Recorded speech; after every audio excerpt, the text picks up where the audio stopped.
خدا باپ، بیٹے اور روح القدس کے نام میں آمین۔ خداوند یسوع مسیح کی انجیل بمطابق مقدس لوکا 5واں باب 33ویں تا 39ویں آیات مبارکہ۔ اور انہوں نے اس سے کہا کہ یوحنا کے شاگرد کیوں اکثر روزہ رکھتے اور دعا کرتے ہیں، اور اسی طرح فریسیوں کے بھی، مگر تیرے تو کھاتے اور پیتے ہیں۔ پر یسوع نے ان سے کہا، کیا تم براتیوں سے جب تک دلہا ان کے ساتھ ہے روزہ رکھوا سکتے ہو؟ لیکن وہ دن آئیں گے کہ دلہا ان سے جدا کیا جائے گا، ان دنوں میں وہ روزہ رکھیں گے۔ اور اس نے ان سے تمثیل بھی کہی کہ کوئی آدمی پرانی پوشاک پر نئی پوشاک میں سے پھاڑ کر پیوند نہیں لگاتا، ورنہ نئی کو تو پھاڑتا ہے اور نئی کا پیوند پرانی کے مساوی نہیں ہوتا۔ اور نئی میں پرانی مشکوں میں کوئی نہیں بھرتا، ورنہ نئی میں مشکوں کو پھاڑ کر بہہ جائے گی اور مشکیں بھی برباد ہوں گی۔ بلکہ نئی میں نئی مشکوں میں بھرنی چاہیے، اور پرانی میں پی کر فوراً نئی کی خواہش کوئی نہیں کرتا، کیونکہ کہتا ہے کہ پرانی ہی بہتر ہے۔ انجیل مقدس کے پڑھے اور سنے جانے پر خداوند کی برکت ہو۔ خدا کا شکر ہو۔ آمین۔ خدا باپ، بیٹے اور روح القدس کے نام میں آمین۔ خداوند یسوع المسیح کے زندہ جلالی اور بابرکت نام میں ہم سب کی سلامتی ہو۔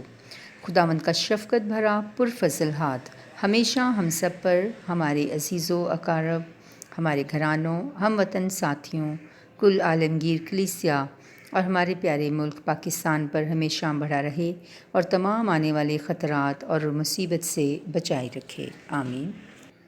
انجیل مقدس کا پس منظر۔ متی کی دعوت رسالت۔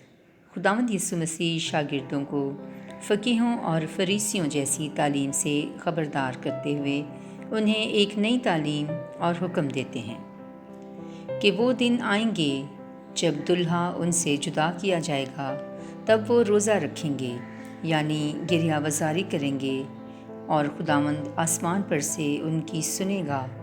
اس نے ایک تمثیل کے ذریعہ انہیں سمجھایا بمطابق آیت نمبر 37۔ اور نئی میں پرانی مشکوں میں کوئی نہیں بھرتا، ورنہ نئی میں مشکوں کو پھاڑ کر بہہ جائے گی اور مشکیں بھی برباد ہوں گی۔ آمین۔ عزیزو، نئی میں پاک روح کی نعمتوں، برکتوں اور معموری کو ظاہر کرتی ہے۔ اس نے اسی تمثیل کے ذریعے انہیں سمجھایا کہ جب وہ نئی مخلوق ہو جائیں گے، یعنی مسیح کو پہن لیں گے، تو بمطابق آیت نمبر 37 کے، وہ نئی میں پرانی مشکوں میں کوئی نہیں بھرتا، یعنی یہ ایک نئی سوچ اور اسپرچول میچورٹی کو ظاہر کرتی ہے۔ غور و خوض اور دھیان و گیان کے نکات۔ آئیں عزیزو، آج اس بات پر غور و خوض کرتے ہیں کہ آیا ہم آج مسیح میں ایک نئی مخلوق ہیں، یا کہ مسیح کو برائے نام ہی پہنے ہوئے ہیں۔ عزیزو، آج بھی اگر ہم وہی پرانی سوچ یا گناہ کی دلدل میں گرفتار ہیں، تو آج کی انجیل مقدس ہمیں ایک نئی سوچ اور ایک نئی روحانی مشق کی طرف لے جانے کی دعوت دیتی ہے، کیونکہ اگر ہم آسمان کی بادشاہی کے بھیدوں کو سمجھیں تو یہ ایک آسمانی خزانہ ہے جو کہ پرانی انسانیت میں سما نہیں سکتا، بلکہ خدا کے کلام کی گہری باتوں کو سمجھنے کے لیے، جو کہ پاک روح کی گہری باتیں ہیں، جن کو نئی میں سے تشبیہ دی گئی ہے، اور پرانی میں انسان کی پرانی انسانیت اور سوچ کو ظاہر کرتی ہے، جس میں صرف دکھاوا اور اندر کی تبدیلی نہیں، جیسا کہ دوسروں کے بارے میں اپنے اندر گرجز رکھنا، نو معافی، انفارگیونیس، حسد، غصہ، جیلسی، نفرت، لالچ جیسے ایلیمنٹس یا عناصر شامل ہیں، جبکہ نئی میں پاک روح کے پھلوں کو پیش کرتی ہے، جیسا کہ پیار، محبت، خوشی، اطمینان، تسلی وغیرہ۔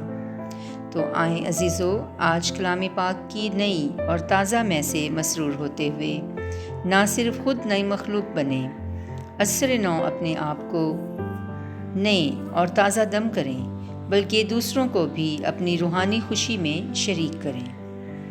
تاکہ ہم مسیح میں جڑ پکڑتے اور اس میں نئے ہو کر تعمیر ہوتے جائیں۔